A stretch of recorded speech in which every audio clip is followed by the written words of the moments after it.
Welcome to the Saturday Morning Breakfast Mix, where we highlight the highs and lows of a particular Saturday morning cartoon and maybe some weekday ones that I, as well as many of us, grew up with, and to show why these awesome Saturday morning cartoons made weekends and weekdays just the best, and why seeing them now instantly brings back glorious memories of those carefree childhood days.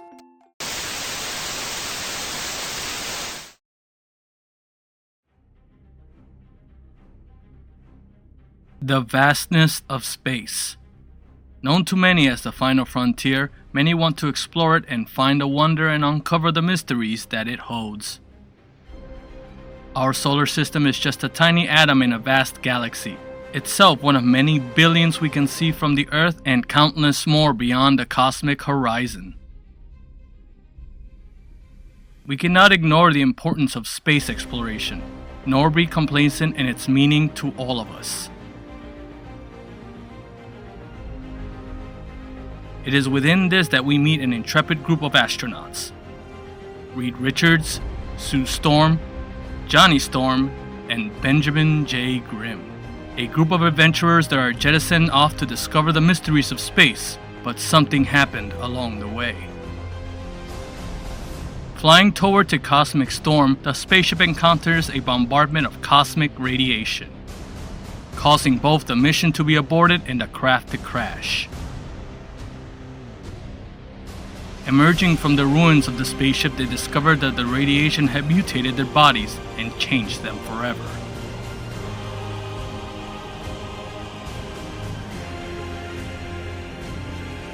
Now with these gifts, these four individuals, a family, use their powers to protect those that wish to do harm to their home. This is their story.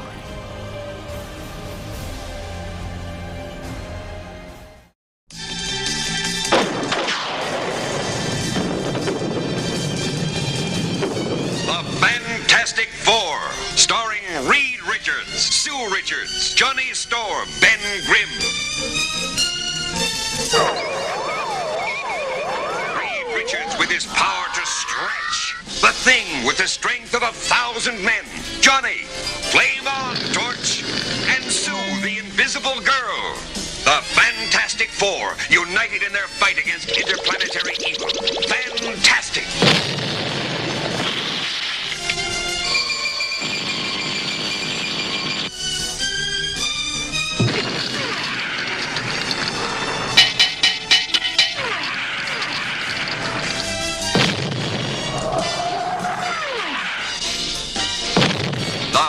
Fantastic Four.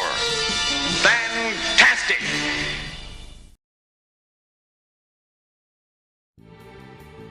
The Fantastic Four is an animated series produced by Hanna-Barbera Productions and the first animated series based on the comic book by Marvel Comics that was created by writer-editor Stan Lee and artist co-plotter Jack Kirby, which made its initial debut on November of 1961. The program features character designs by Alex Toth, a legendary artist who started in the comic book industry but is more widely known for his animation designs for Hanna-Barbera throughout the 60s and 70s.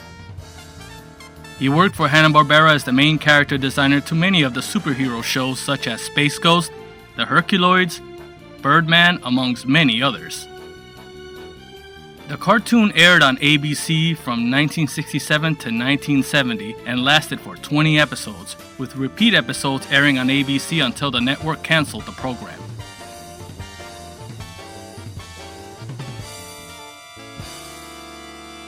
The Fantastic Four are a group of individuals who gain superpowers after an exposure to cosmic rays during a scientific mission to outer space, and they vote themselves to use those powers to benefit for the greater good, protecting the Earth from evil planetary villains who threaten their home.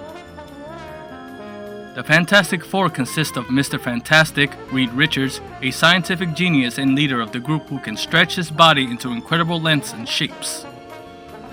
The Invisible Girl, Susan Storm, Reed's love interest who can render herself invisible and project powerful invisible force fields. The Human Torch, Johnny Storm, Sue's younger brother who can generate flames surrounding himself with them and possess the power of flight. And finally, the monstrous, ever-loving, blue-eyed Thing, Ben Grimm, their grumpy but benevolent friend, a former college football star and Reed's college roommate, as well as a good pilot, who possesses tremendous superhuman strength, durability, and endurance due to the nature of his stone-like skin. Since their original 1961 introduction, the Fantastic Four had been portrayed as a somewhat dysfunctional yet loving family. Breaking convention with other comic book archetypes of the time, they would squabble and hold grudges both deep and petty, and would ignore the concept of secret identities in favor of celebrity status. The team is also well known for its recurring encounters with characters such as the villainous monarch of Latveria, Dr. Doom, the planet-devouring Galactus along with his herald, the Silver Surfer, and the shape-changing alien race, the Skrulls. The Fantastic Four have been adapted into other media, such as appearing in video games, be it their own or making appearances in others. The group has also starred and appeared in various animated series and have had 4 live-action films made. The origins of the creation of the Fantastic Four originally began in 1961 when longtime magazine and comic book publisher for the now-known Marvel Comics, Martin Goodman, was playing golf with the publishers of Marvel's rival company, DC Comics, then known as National Periodical Publications. It was during this game of golf that the top executive of DC Comics had been bragging about DC's success with the new superhero team, the Justice League of America, and how sales had been good for them since the book's official launch. Goodman, a publishing trend follower, aware of the GLA's strong sales, directed his comics editor Stan Lee to create a comic book series about a team of superheroes. And he said to me, "Why don't we do a book about a team of superheroes?" And I figured, okay. However, at that time, I was thinking of quitting the company because I had been doing comics there for, 20 years, whatever it was. And I felt I wasn't getting anywhere. And I wasn't very proud about what I was writing. So I was about to quit. And my wife said to me, after he told me to do that team of heroes, she said, "You know, Stan, you're thinking of quitting anyway. Before you do, why don't you do the book Martin wants, but why don't you do it your way? The worst that can happen, he'll fire you and you want to quit." So I figured, why not? It was because of the encouragement of his wife that Stan Lee decided to finally write characters the way he wanted to. And with that, the Fantastic Four were born. The first issue of Fantastic Four ignited a new direction for superhero comics. Readers grew fond of the characteristics that each member possessed, making them more rounded and identifiable to the reader was something that not many people at the time ever thought possible. Stan Lee was surprised at the reaction to the first issue, leading him to stay in the comics field despite his original plans to quit. It was because of this that Marvel Comics would usher in a new age of comics, the Silver Age. And with that, a new wave of heroes would amaze and inspire readers throughout the world. The cartoon begins slightly similar to how it appears in the comics, except certain things were changed in order to fit the 20-minute time frame. It is here we meet Reed Richards in his college days, where the soon-to-be Mr. Fantastic would meet a brilliant young student by the name of Victor Von Doom. Later that day, Reed is greeted by the school's touchdown superstar and new roommate, Benjamin J. Grimm, and from then on, the two would become the best of friends. As for Victor, he had agendas of his own. Using his room to conduct strange and dangerous experiments, Victor Von Doom would meet an untimely end to his academic tenure as a friendly visit from Reed Richards would rush his planned experiments ahead of schedule, as he saw that the equations he had prepared were correct and that Richards was wrong to even question his intellect. Because of foolish pride, Von Doom was expelled from the university and facially scarred to forever remember the event which he blames Reed Richards for. Trying to overcome what he considers a minor disappointment, Von Doom fled from all mankind, making his way to the remoteness of the high Tibetan mountains. It was there that he would be brought in by the Himalayan wise men and taught to master the art of black magic. During his stay, Von Doom learned all there was to know, ever so rising through the ranks and eventually becoming their master. Creating a costume to fit his now deformed features, Victor Von Doom was no more. Born of that moment was Dr. Doom. Soon he was ruler of a kingdom, his home country of Latveria. Doom had become stronger, more powerful than any living monarch. He vowed to become the master of all mankind with only one thing on his mind: to seek revenge on the man who had forced him to hide behind the mask, Reed Richards. Enlisting for active duty after the attack on Pearl Harbor, Ben Grimm became a decorative Marine fighter pilot for the war, while Reed Richards would offer help as a member of the Office of Strategic Services, coordinating espionage activities behind enemy lines for all branches of the United States Armed Forces. Once the war had ended, Reed had only but two goals in life. The first was to win the heart of the girl he loved, Sue Storm, and the other was to be the first man in space. Spending a fortune to achieve his goal, Reed would build a rocket so that his dream could become a reality, but one thing was missing: someone to pilot the ship. It is then that Reed is reminded of his longtime friend Ben Grimm, as he considers him to be the only one who could do it. As the ship departs on its voyage into space, the passengers aboard discover that they are en route to pass through a cosmic storm. As the cosmic particles bombard the ship, Reed Richards and crew start to feel the rays from the cosmic storm penetrating their bodies, becoming unfit to continue their journey as each member is experiencing various forms of fatigue. Setting the ship to autopilot, the ship crash lands near an open forest, and all inside flee the wreckage as the ship was about to explode. Feeling glad that everyone made it out alive, a concern to what the cosmic rays had done to them was on Reed Richards' mind. It was then that the effects of the cosmic rays would start to emerge. Their rays had altered their atomic structure, resulting in Sue Storm having the ability to become invisible, Ben Grimm becoming a creature, a thing made of entirely indestructible rock, Reed Richards having the ability to stretch his body into unlimited lengths, shapes, and sizes, and Johnny Storm being able to cover his body entirely in flame and possess the ability to fly. But that was only the beginning, as the Fantastic Four would protect the world from various villains and interplanetary threats during the show's 20-episode run, with one of them being what is considered one of the greatest comic stories of the Silver Age to ever be adapted to the small screen, The Coming of Galactus. Sure, it was a 3-issue story that was condensed into a 20-minute episode, but what it did was something that many comic readers at the time, even to this day, consider one of the most respected interpretation of one of Marvel's most cherished storylines in the history of the Fantastic Four.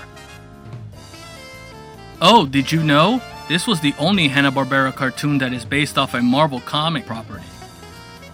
Even though Disney now holds the rights to the majority of Marvel's 1960s and 1990s animated output, this show was produced by Hanna-Barbera, whose library is now owned by Time Warner, making the series one of the only handful of Marvel-related TV projects not owned by Disney. Time Warner is also the owner of Marvel's biggest competitor, DC Comics. While we're on that, according to urban legend, one of the main reasons for the show's cancellation was due to children lighting themselves on fire trying to emulate Johnny Storm, the Human Torch. This, however, has absolutely no fact to it.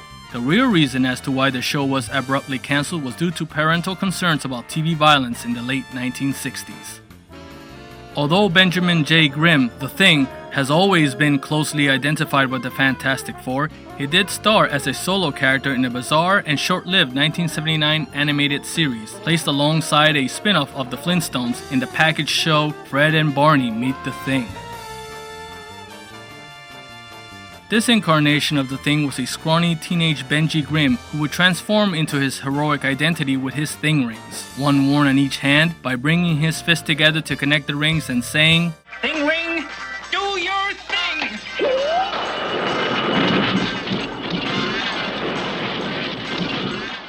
This unusual combination of a Marvel superhero and the Flintstones was possible because at the time Marvel Comics owned the rights to several Hanna-Barbera franchises and were in fact publishing comic books based upon them. The Flintstones was one of these. The Fantastic Four would return to the small screen in the late 70s, but with the help of DePatt Freylang Enterprises, this time being in charge of the animation. The new Fantastic Four is the second animated series based on Marvel's comic book series. The 1978 series replaced the character of the Human Torch with a robot named Herbie. Because of TV rights to the Human Torch had already been optioned as part of a development deal between Marvel Comics, Universal Studios, and CBS TV, which resulted in prime-time live-action versions of The Amazing Spider-Man, The Incredible Hulk, Doctor Strange, and Captain America. Well, anyway, got that out of my system. Hence why the character was not legally available to use in these cartoons. A live-action Torch proved to be an unfeasible project given the limits of the budget and special effects technology of the day and never reached production.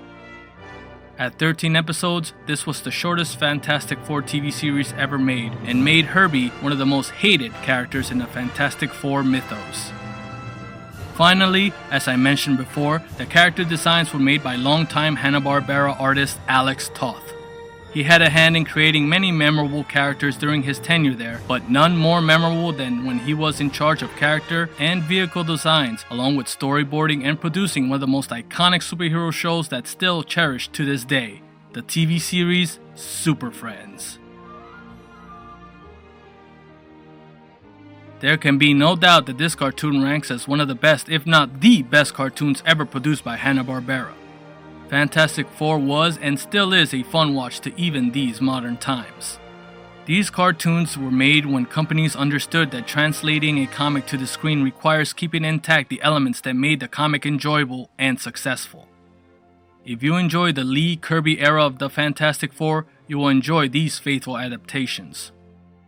An animated series that manages almost perfectly to capture the energy and excitement that could be found in the Fantastic Four comics from 1961 to 1969.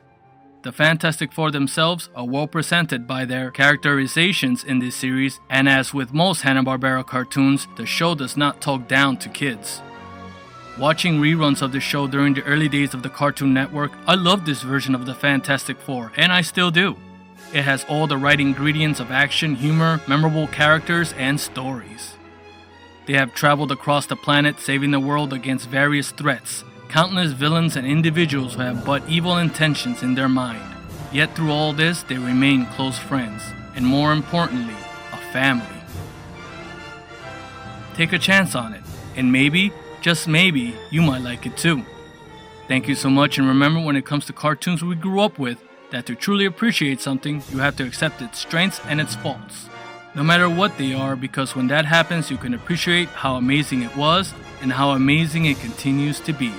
Thank you so much, and I'll see you all next time.